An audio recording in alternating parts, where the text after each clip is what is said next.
Bastidores CNN de volta. E eu acabei me antecipando, trazendo um teaser da nossa entrevista. Já tá tudo certo, gente. O Bastidores CNN recebe agora, nos nossos estúdios aqui em Brasília, o presidente do Partido Liberal, Valdemar Costa Neto. O partido do ex-presidente Jair Bolsonaro. Presidente, obrigada pela sua participação. Bem-vindo. Obrigado a você, Tainá. Boa tarde, Uribe. Presidente, o senhor viu que a gente está falando muito sobre a expectativa do depoimento de amanhã. A gente quer tratar de vários assuntos com o senhor, mas eu começo por aí. Primeiro, o senhor conhece bastante, convive com o ex-presidente Jair Bolsonaro. Minha pergunta é no sentido de: o senhor acredita na inocência do ex-presidente Jair Bolsonaro ou Mauro Cid agiu à revelia nesse caso? Bobagem. O que eu acho é o seguinte: o caso das joias, isso não tem definição do que pode ser feito, o que não podia ser feito. Todos os ex-presidentes não tiveram esse problema. Eles tiveram os presentes que eles receberam, normais. Isso que precisa ser feito é que ter uma orientação clara para que seja o que é errado, o que é certo. Nunca houve dinheiro público envolvido nisso aí. Por isso que nós não temos preocupação com isso. Então, eu não acho que tenha nada de... Por exemplo, não acho que a Michelle vai acrescentar nada. E, presidente, o senhor... Ela vai ficar em silêncio, presidente, ou ela pretende falar? Não tenho conhecimento. Eles estavam discutindo isso hoje lá, mas ela não deve ficar. Não vejo qual o envolvimento que ela possa ter nisso. Então, Michelle Bolsonaro deve responder as perguntas assim como Jair Bolsonaro? Possivelmente. Eu não vejo problema, porque eles não têm crime nisso, não tem dinheiro público envolvido. Presidente, tem se falado muito da possibilidade de Mauro Cid fazer uma confissão ou uma delação premiada. O senhor acredita nessa possibilidade? Não sei o que o Mauro Cid vai fazer, não tenho essa informação. Não tenho, não posso ajudar vocês nisso. E não acredito, nunca o Bolsonaro teve um problema no governo dele com verba pública. Não acredito que o Mauro Cid tenha alguma coisa a acrescentar no depoimento dele. Agora, presidente, o senhor convive muito com o ex-presidente Jair Bolsonaro, tem feito vários eventos, né, pelo partido, né, pelo país, né?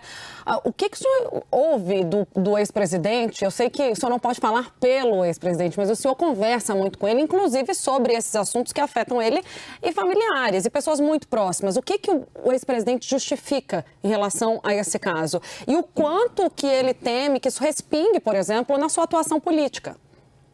Não acredito que respingue na atuação política dele. Nunca, porque não envolve verba pública. Quem viu a recepção que ele teve na festa de Barretos, que é a maior festa do Brasil, de peão e boiadeiro, quem viu a recepção que ele teve, eu estive lá, inclusive, segunda-feira agora em Belo Horizonte, vê que isso não prejudicou o eleitorado dele, não envolveu o eleitorado dele, simplesmente porque não envolve dinheiro público. Mas, presidente, a gente está falando de presentes que seriam da Presidência da República do Estado brasileiro, que foram levados ao exterior e vendidos para apropriação indevida. É essa a investigação da Polícia Federal. O que o senhor acha que aconteceu? Houve uma má interpretação do entorno de Jair Bolsonaro, de que aquilo não deveria estar no acervo da Presidência da República, que aquilo era presente pessoal, porque um problema houve, a gente não pode negar. Sim, ele achava que era pessoal, lógico. Tanto é o que ele se preocupou em devolver depois. O grande problema é que não há uma regra clara para isso. Não há uma regra clara. Não tem uma regra clara. Isso precisa ter uma regra bem clara para isso. Então, quer dizer, os outros presidentes, por exemplo, o Lula usava um relógio importado e todos os presidentes receberam presentes lá de fora e nunca tiveram esse problema. O problema foi que o Bolsonaro, como é muito desligado desses assuntos, o Bolsonaro não liga nem para roupa. O Bolsonaro não liga para joia, para nada. E deve ter mandado o pessoal ver o que vocês vão fazer com isso aí, porque ele não ia carregar aquilo lá, ele não ia servir nunca para ele, de nada aquilo lá. Ô, presidente, a gente vai girar os assuntos, tá? Mas só para a gente finalizar, tem a expectativa dos depoimentos amanhã, depoimentos simultâneos. A gente já trouxe aqui também uma expectativa antecipando de que o ex-presidente deve falar, né? Deve falar, a Michelle deve falar. O senhor fez algum tipo de aconselhamento antes dessa oitiva de amanhã ao ex-presidente? Não tive acompanhamento. Nem se tocou nesse assunto. Tive com ele na segunda-feira, tive com ele ontem o dia inteiro, e várias vezes não se tocou nesse assunto. Presidente, o senhor falou a respeito de que ele não se importa com as roupas e etc. Faltou um pouco mais de cuidado de Jair Bolsonaro e Michelle Bolsonaro com a coisa pública, ou seja, com protocolos da presidência que deveriam ter sido adotados na avaliação do senhor? Olha, veja bem, com a coisa pública ele sempre teve cuidado, tanto que ele nunca teve um problema com a coisa pública. O relógio que vocês estão falando gira em torno de R$200 mil. A comitiva do Lula teve 2 diárias que foram R$200 mil agora nessa viagem deles à África do Sul. Então é o mesmo valor, só que o do Bolsonaro não envolve verba pública. Por isso que não existe essa preocupação de nossa parte. A gente vai fazer um giro com os nossos analistas também, que tem outras perguntas. Eu tenho o Yuri, pronto? Tenho a Clarissa Oliveira. Olá, tudo bem, presidente? Prazer ter o senhor aqui conosco. Presidente, a gente tem ouvido do entorno do ex-presidente Jair Bolsonaro a tese de que Frederic Wassef poderia ser um ponto de preocupação, porque ele seria muito imprevisível. Eu gostaria de saber como que está o diálogo de vocês com essa figura que foi tão próxima do bolsonarismo e que também está prevista para prestar depoimento amanhã.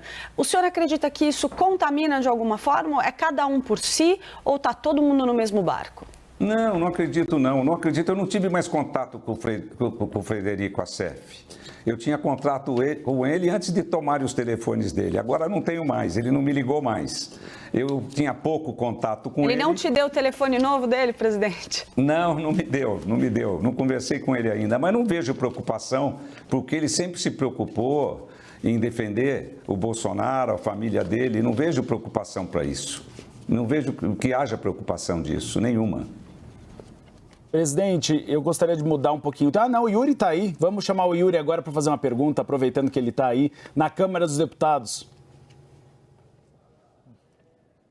Obrigado, Uribe. Presidente, boa tarde. Deixa eu mudar um pouquinho de assunto. Então, um assunto que está em voga hoje, Thaís Arbex trouxe a informação de uma proposta de emenda constitucional relacionada à participação de militares na política, que vai ser apresentada ao Congresso Nacional e com a expectativa de que isso valha já para as eleições do ano que vem. Queria uma avaliação do senhor, se o senhor considera esta proposta de emenda à Constituição necessária neste momento para regular melhor a participação de militares na política eleitoral partidária, ou o contrário, ou se o senhor vai orientar, discutir no PL a ter uma posição contrária a esta PEC, já que o próprio PL tem uma série de parlamentares que são oriundos das carreiras militares. Então, nós vemos o seguinte, Yuri, não vemos problema nenhum dos militares participarem da política, e nós não discutimos essa PEC, não. Acho muito difícil essa PEC ter um resultado final, ser votada nas duas casas. Vai ser uma discussão muito grande, mas não vejo motivo para isso. Os militares têm participado da política e temos bons militares participando, que participam da política e no nosso partido, que ajudam a gente, que ajudam muito o partido. Presidente, perguntando agora sobre uma questão que acabou entrando em voga nessa semana, o Palácio do Planalto sinalizou que pode indicar para cargos de segundo e terceiro escalões da Caixa Econômica Federal alguns nomes indicados por parlamentares do PL no Norte e no Nordeste. O senhor considera essa possibilidade, acha que ela existe? E caso o senhor descubra realmente quem são esses parlamentares, eles podem sofrer punição? Uribe, deixa eu te deixar claro uma coisa. O nosso pessoal não vai participar do governo. E eu gostaria que você, se tivesse o nome desses parlamentares ou desse parlamentar, para que eu pudesse tomar providência, porque o partido não vai aceitar isso. O deputado que quiser participar do governo Lula vai ter que deixar o partido. Já aconteceu isso com o primeiro que está deixando o partido e isso que vai acontecer com outros, se for o caso. Isso não existirá, hipótese nenhuma. Essa é uma orientação expressa dentro do partido? Como é que ficou a situação daqueles que se posicionam ou que flertam com o governo Lula depois do Yuri Paredão, presidente? Veja bem, eles flertam com os recursos do governo Lula, que eles precisam levar para os seus municípios. Hoje mesmo tive uma reunião com o Josimar, com um representante nosso do Maranhão, que diz que as prefeituras lá estão numa situação horrível, não tem dinheiro para a saúde, não tem dinheiro para nada. Se o deputado do Nordeste não tiver uma maneira de levar recursos para lá, ele não sobrevive. Agora, isso não quer dizer que eles tenham que ter participação no governo. Isso nunca foi ventilado isso. Eu gostaria de perguntar para o senhor a respeito das eleições municipais de São Paulo. Depois eu queria chamar a Clarissa e o Yuri também para perguntar a respeito. O PL já definiu apoio ao prefeito Ricardo Nunes ou essa decisão ainda não foi tomada? Eu sinto pelo Bolsonaro que depois do Bolsonaro eleger o governador de São Paulo, depois do Bolsonaro eleger o senador de São Paulo, que é o astronauta Marcos Pontes, nós deixamos para ele resolver São Paulo. Porque nós temos a impressão que talvez o PL vai indicar o vice dele e quem vai escolher é o Bolsonaro. Ele vai participar disso. Nós temos que fazer de tudo para ajudar o Nunes e para levar os votos do Bolsonaro para o Nunes. Porque a eleição em São Paulo sempre foi muito difícil. São Paulo é uma cidade de centro. Então nós não podemos, temos que trabalhar juntos para que o São Paulo não caia nas mãos do PSOL. Larissa Oliveira, mais uma? Mais uma. Presidente, nas últimas eleições, o senhor puxou o seu partido, que é um partido com uma história muito longa, para um projeto eleitoral com Jair Bolsonaro. O senhor caminhou com Jair Bolsonaro nas eleições, apostava que ele conseguiria vencer. E agora, o seu partido se apresenta aí como a base de apoio de Bolsonaro, que está inelegível, com uma enxurrada de investigações contra ele. E isso compromete, é claro, de alguma forma também o projeto da sua própria legenda. O senhor se arrepende em algum grau desse movimento? Ou o senhor tem receio, acha que as coisas deveriam ter sido diferentes? Porque da forma como o senhor está falando, o PL está no barco com Bolsonaro e não vai sair de jeito nenhum. Acertou, Clarissa. Estamos no barco com o Bolsonaro e não vamos sair. O Bolsonaro fez muito pelo nosso partido. Isso que está acontecendo, esses escândalos que estão fazendo por causa das joias, isso o povo entende que é uma ação contra o Bolsonaro, para destruir o Bolsonaro. Mas, presidente, não é tudo invenção, é uma investigação que está correndo com vários elementos, várias provas que estão sendo colhidas que têm alguma consistência. Do jeito que o senhor fala, parece que é tudo invenção da oposição. Mas não tem consistência que a verba, que a joia era pública. Nós não temos uma definição sobre isso. Mas as joias são públicas, elas são um bem público, elas foram dadas como um presente numa viagem oficial, presidente. E tem aquele parecer do Tribunal de Contas da União, né, presidente? Mas eram pessoais. O Tribunal mesmo de Contas da União pediu e ele tomou a providência que ele tinha que tomar. O Bolsonaro não é ligado nesses assuntos. Esse assunto não preocupa a gente. É que essas ações contra ele é uma ação muito... Eles não dão uma folga para o Bolsonaro em nenhum aspecto. Deixaram o Bolsonaro inelegível, sem ele ter mandato. Quer dizer, isso não existe no planeta. Então, eu acho que isso vai correr o tempo agora. Eu acho que vai ter um ajuste nessa guerra que existe no Brasil hoje, entre o pessoal da direita, o nosso pessoal, contra o poder contra a justiça brasileira. Isso tem que acabar, nós temos que ter uma relação boa. Então, eu acho que esse ajuste, nós vamos ter que chegar lá. E temos tempo para isso. Que esse nosso processo do TSE, que ele foi julgado inelegível, vai para o Supremo ainda. E vai ser julgado daqui a 2, 3 anos. Isso tem muito tempo ainda para correr. Então, vocês vão tentar reverter essa decisão, é isso? Não tenha dúvida. Já está com o Marcelo Bessa, nosso advogado, já está preparado, já está se preparando para entrar com uma ação internacional, que ele vai... Amanhã eu vou me reunir com ele para ver exatamente onde que ele vai entrar, como vai entrar, que ele já está com tudo pronto para entrar. Essa ação na Corte de Haia, talvez? Como? Na Corte de Haia, talvez? Não, acho que não é na Corte de Haia. Talvez seja na OEA, eu vou saber amanhã, tem essa reunião com ele e amanhã 11h30 da manhã, para a gente discutir, porque eu sei que ele já está com tudo pronto para poder entrar com essa ação. Nós vamos recorrer para o Supremo. O Tarcísio, o doutor Tarcísio, que é o nosso advogado eleitoral, ele, quando for publicado no TSE a decisão, ele vai entrar no Supremo Tribunal Federal. E nós vamos discutir no Supremo Tribunal Federal. E as coisas daqui a 2 anos, 3 anos, podem mudar muito, eles podem reverter esse quadro. Porque nunca na história do mundo um cidadão sem mandato foi tornado inelegível. Nunca na história político, nunca na história do mundo foi tornado inelegível um presidente sem ter o processo. Sem ter o processo, por algo que ele falou numa reunião. Isso não existe.